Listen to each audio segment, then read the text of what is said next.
تم کو ڈاکٹر بھی دیکھنے کے لیے الٹرا ساؤنڈ کراتا تھا، الٹرا ساؤنڈ کے ذریعے تمہارے مومنٹ کو دیکھتا تھا، تمہارے زندگی کو دیکھتا تھا ڈاکٹر، وہاں ماں کے پیٹ میں بھی تم کو اگر کوئی جانتا تھا تو اللہ جانتا۔ اے انسانوں، اپنی اوقات سے زیادہ اچھل کود مت مچاؤ، تمہارا اللہ تم کو تب سے جانتا ہے جب تم ماں کے پیٹ میں تھے۔ فلا تزکوا انفسکم، اپنے آپ کو زیادہ پاک صاف بننے کی کوشش نہ کرو، اللہ تمہاری ایک ایک کمزوری کو جانتا ہے، ایک ایک گناہ کو جانتا ہے۔ هو اعلم بمن اتقى، اللہ کو خوب پتا ہے کہ کون اللہ سے ڈرنے والا ہے، کون متقی ہے، کون پرہیزگار ہے۔ دو آیتیں میں نے آپ کے سامنے پڑھی، ایک سورہ نجم کی آیت پڑھی اور ایک سورہ نساء کی آیت پڑھی۔ ان دونوں آیتوں میں کامن بات کیا ملی کہ اللہ کے جو نیک بندے ہوتے ہیں وہ کبیرہ گناہوں سے بچتے ہیں۔ سوال یہ پیدا ہوتا ہے کبیرہ گناہ کس کو کہتے ہیں؟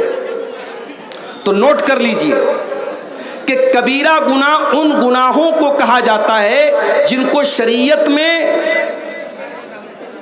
جن کے کرنے والے کے اوپر جہنم کی وعید سنائی گئی، جس کے کرنے والے پر قرآن میں یا اللہ کے رسول کی حدیثوں میں کہا گیا ہو کہ اگر یہ کام کرو گے تو جہنم میں جاؤ گے، وہ کبیرہ گناہ ہے۔ یا اس کام پر عذاب کی وعید آئی ہو کہ عذاب ملے گا تم کو، یا اس کام کے کرنے والے پر شریعت میں حد جاری کی گئی ہو۔ مثال کے طور پہ زنا ہے، اگر کنوارا لڑکا لڑکی زنا کرے گا 100 کوڑے مارے جائیں گے اور 1 سال کے لیے شہر سے نکالا جائے گا۔ شادی شدہ اگر زنا کرے گا اس کو پتھروں سے مار مار کے ختم کیا جائے گا، چوری کرنے والے کا ہاتھ کاٹا جائے گا۔ تو جس گناہ پر شریعت میں حد جاری کی گئی ہو، سزا مقرر کی گئی ہو، وہ گناہ بھی کبیرہ گناہ ہے۔ تو جس گناہ پر عذاب کی یا جہنم کی وعید سنائی گئی ہو، یا جس گناہ پر شریعت میں حد جاری کی گئی ہو، اس گناہ کو گناہ کبیرہ کہا جاتا ہے۔ اور اللہ کہہ رہا ہے کہ اگر تم کبیرہ گناہوں سے بچو گے تو باقی گناہوں کو ہم آٹومیٹک معاف کر دیں گے۔ اب سوال یہ پیدا ہوتا ہے کہ کون کون سے گناہ ایسے ہیں جو کبیرہ گناہ ہے؟ بہت سارے ایسے گناہ ہیں، اور 1-1.5 گھنٹے کی 1.25 گھنٹے کی تقریر میں ان سارے گناہوں کو آپ کے سامنے بیان نہیں کیا جا سکتا۔ علماء نے موٹی موٹی کتابیں لکھی، کبھی موقع ملے تو پڑھو میرے پیارے ساتھیوں۔ اگر فیس بک سے اور انسٹاگرام سے اور سوشل میڈیا پر واہیات چیزوں کو دیکھنے سے اگر موقع ملے تو کم سے کم کچھ مطالعہ کر لو، کچھ اسٹڈی کر لو، کچھ پڑھ لو۔ اور یہ تو ہمارے بڑے کام کی چیزیں اور ہماری آخرت کی نجات اس سے جڑی ہے کہ ہم جانیں کہ وہ کون سے گناہ ہیں جو کبیرہ گناہ ہے، تاکہ ان گناہوں سے ہم اپنے آپ کو، اپنے دامن کو بچا لیں۔ تو سارے گناہوں کو تو بیان نہیں کیا جا سکتا، چند موٹی موٹی چیزوں کو، چند اہم چیزوں کو جن کو شریعت میں کبیرہ گناہ کہا گیا ہے، آج کی تقریر میں بیان کروں گا اور اس کے بعد آپ سے اجازت لے لوں گا۔ سب سے بڑا گناہ، کبیرہ گناہوں میں بھی سب سے بڑا گناہ، اکبر الکبائر کون سا گناہ ہے؟ چلو بھائی جمال پور والوں، چلو آپ کا ایک انٹرویو لے لیتے ہیں، بتاؤ کون سا گناہ ہے؟ شرک کرنا۔ اکبر الکبائر، تمام کبیرہ گناہوں میں سب سے بڑا گناہ کیا ہے؟ اللہ کے ساتھ شرک کرنا۔ کیا مطلب اللہ کے ساتھ شرک کرنا؟ اللہ کے ساتھ شرک کرنے کا مطلب یہ ہے کہ اللہ تعالیٰ کا حق کسی اور کو دے دینا۔ جو کام اللہ تعالیٰ کے لیے کرنا جائز ہے وہ کام کسی اور کے لیے کرنا۔ مثال کے طور پہ اللہ کے علاوہ کسی اور سے دعا کرنا، اللہ کے سوا کسی اور کے نام سے جانور ذبح کرنا، اللہ کے سوا کسی اور کے آگے سجدہ کرنا، اللہ کے سوا کسی اور کے بارے میں یہ عقیدہ رکھنا کہ یہ میری بگڑی بنا دے گا، یہ میری بیماری دور کر دے گا، یہ میری تکلیف دور کر دے گا، یہ میرا دکھ دور کر دے گا، یہ شرک ہے۔ اور یہ شرک کتنا بڑا گناہ ہے؟ آئیے قرآن کھولتے ہیں۔ ان اللہ لا یغفر ان یشرک بہ وَيَغْفِرُ مَا دُونَ ذَلِكَ لِمَن يَشَاءُ۔ اللہ تعالیٰ شرک کو معاف نہیں کرے گا. شرک سے چھوٹے جو گناہ ہیں، شرک سے کمتر جو گناہ ہیں، وہ تو اللہ تعالیٰ کیا معاف ہو جائیں گے، شرک معاف ہونے والا نہیں ہے. انہ من یشرک باللہ فقد حرم اللہ علیہ الجنہ، جو اللہ کے ساتھ شرک کرے گا اللہ تعالیٰ نے اس کے اوپر جنت کو حرام کر دیا ہے. وَمَأْوَاهُ النَّارُ، اس کا ٹھکانہ جہنم ہے. وَمَا لِلظَّالِمِينَ مِنْ أَنصَارٍ، اور شرک کرنے والوں کا اللہ تعالیٰ کیا کوئی مددگار نہیں ہوگا، کوئی ساتھ دینے والا نہیں ہوگا. اتنا خطرناک گناہ ہے شرک کرنا. اللہ نے قرآن میں سورہ انعام کے اندر 18 نبیوں کا ذکر کرنے کے بعد فرمایا وَلَوْ أَشْرَكُوا لَحَبِطَ عَنْهُمْ مَا كَانُوا يَعْمَلُونَ، اگر ہمارے یہ 18 نبیوں نے بھی اگر شرک کیا ہوتا ان کی ساری نیکیاں برباد ہو گئی ہوتی. سب سے بڑا گناہ شرک کرنا. اللہ قرآن میں اپنے نبی سے کہتا ہے وَلَقَدْ أُوحِيَ إِلَيْكَ وَإِلَى الَّذِينَ مِن قَبْلِكَ لَئِنْ أَشْرَكْتَ لَيَحْبَطَنَّ عَمَلُكَ وَلَتَكُونَنَّ مِنَ الْخَاسِرِينَ. اے میرے حبیب، اگر آپ نے بھی شرک کر دیا تو آپ کے بھی تمام کے تمام عمل برباد ہو جائیں گے اور آپ بھی خسارہ اٹھانے والوں میں سے ہو جائیں گے. شرک سے اپنے آپ کو بچاؤ میرے ساتھی. آج میں اس علاقے میں بیٹھا ہوں اور خوشی کے ساتھ یہ کہتا ہوں کہ یہ وہ علاقہ ہے جہاں آپ کو شرک کے اڈے بہت کم ملیں گے، نہ کے برابر ملیں گے. ایک بڑی تعداد ہمارے ان بھائیوں کی ہے جو قرآن و حدیث کو فالو کرتے ہیں، جو شرک و بدعت سے دور رہتے ہیں. یہ بہت خوشی کی بات ہے اور بہت خوش قسمتی کی بات ہے میرے ساتھ. آپ یقین نہیں کریں گے، میرے پاس ایسے بھی فون آتے ہیں کہ مولانا صاحب میں فلاں علاقے میں رہتا ہوں، میرے گھر سے قریب میں کوئی ایسی مسجد نہیں ہے جہاں صحیح طریقے سے نماز پڑھی جاتی ہے. مسجدیں ہیں، سنت کے خلاف نماز پڑھی جاتی ہے، مسجد کے اندر قبر ہے، مزار ہے، سجدہ ہوتا ہے، شرک ہوتا ہے. ہمارا دل گوارا نہیں کرتا اس مسجد میں نماز پڑھنے کے لیے، ہم کیا کریں. آج آپ کے گھر سے چند قدم کی دوری پر مسجد ہے اور آپ سکون کے ساتھ سنت کے طریقے پر نماز پڑھتے ہیں. یہ بہت بڑی بات ہے میرے ساتھیوں. بہت سارے لوگ اس نعمت سے محروم ہیں. اگر اللہ تعالیٰ نے آپ کو ایسے ماحول میں پیدا کیا ہے کہ آپ اللہ کی توحید پر ہیں، اللہ کا شکر ادا کیجئے. بہت سارے لوگ اس نعمت سے محروم ہیں. میرے پیارے ساتھیوں، اس توحید کی نعمت کی قدر کیجئے اور مرتے دم تک شرک سے اپنے دامن کو بچائیے اور اپنے بچوں کو بھی بچائیے. کبھی کبھی ایسا بھی ہوتا ہے باپ تو بہت توحید والا ہے لیکن باپ نے بچوں کی تربیت نہیں کی، بچوں کو مدرسے میں نہیں پڑھایا، بچوں کو قرآن نہیں پڑھایا، بچوں کو دینیات نہیں پڑھائی. بچہ کہاں پڑھتا تھا؟ کانوینٹ میں پڑھتا تھا. باپ تو بڑا خوش تھا کہ صاحب میرا بیٹا تو انگلش میڈیم میں پڑھتا ہے، میری بچی تو انگلش میڈیم میں پڑھتی ہے، ہائی فائی انگلش بولتی ہے. گھر میں آتی پہلے پاپا کو دیکھ کے گڈ نائٹ پاپا، گڈ مارننگ پاپا بولتی ہے. ماں باپ تو اسی میں خوش ہو گئے. صاحب ذرا سے 4 انگریزی کے جملے کیا بچے نے بول دیے، آپ تو خوش ہو گئے. مگر یہ انگریزی کے چند جملے جو آپ کے بچے نے سیکھے ہیں یہ اتنے بھاری پڑ جائیں گے آپ کے اوپر جب یہ بچہ بڑا ہوگا اور وہ اللہ کی توحید سے دور ہوگا. اور آج اسی پاکڑ کے علاقے سے میرے پاس واٹس ایپ پر میسج آیا کہ مولانا ذرا اس پر بھی آپ بولیے گا.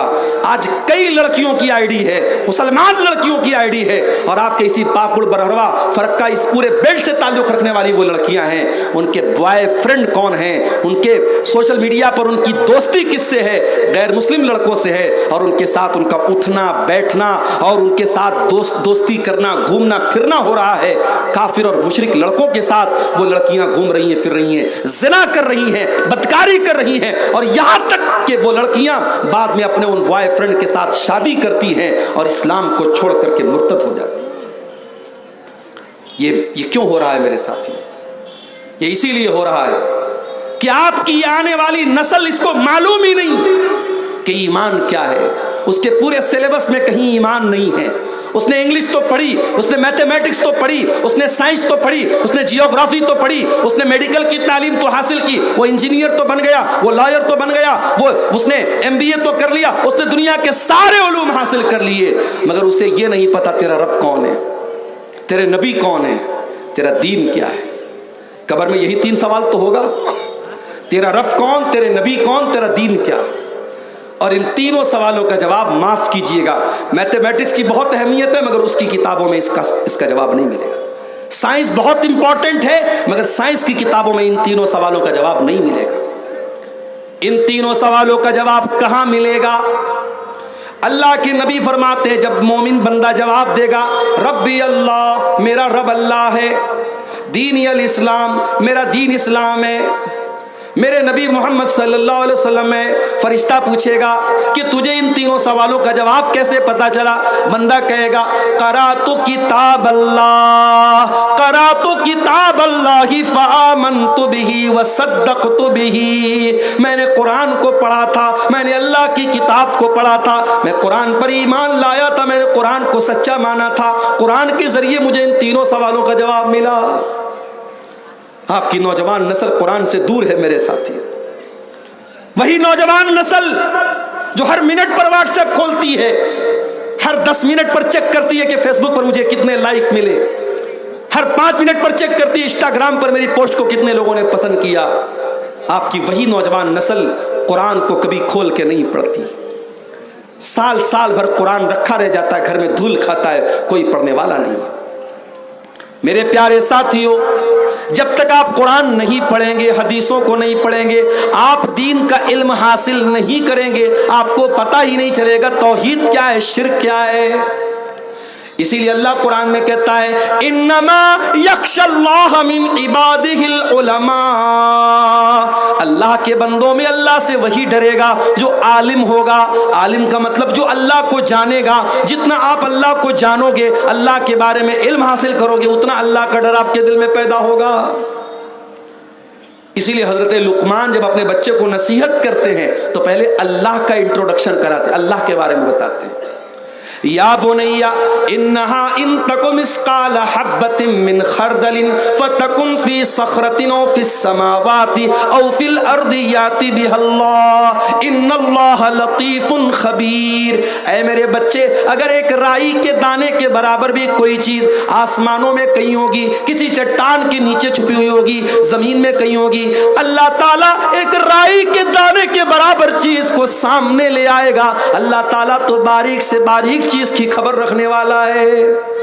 جو اللہ رائی کے دانے کے برابر چیز کو سامنے لے آئے گا، اسے پتا نہیں کہ گوگل کروم کی ہسٹری آپ نے ڈیلیٹ کر دی، اسے معلوم نہیں کہ آپ نے واٹس ایپ کی چیٹنگ کو کلیئر کر دیا، اسے معلوم نہیں کہ آپ کی آنکھوں نے کیا دیکھا، آپ کی انگلیوں نے کیا ٹچ کیا، آپ کے کانوں نے کیا سنا۔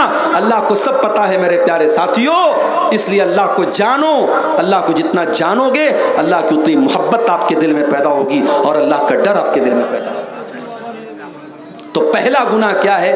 اللہ کے ساتھ شرک کرنا۔ آج ایک بڑا طبقہ امت کا شرک کر رہا ہے، قبروں پہ سجدہ ہو رہا ہے، پیروں کے آگے سجدہ ہو رہا ہے، بزرگوں کے آگے سجدہ ہو رہا ہے، گلے میں لال کالے پیلے دھاگے ڈالے جا رہے ہیں، پیر میں دھاگا پہنا جا رہا ہے، پیٹ پہ دھاگا پہنا جا رہا ہے، اور یہ عقیدہ رکھا جاتا ہے کہ جب تک یہ دھاگا میں پہنے ہوں میں بیمار نہیں پڑوں گا، مجھے نظر نہیں لگے گی۔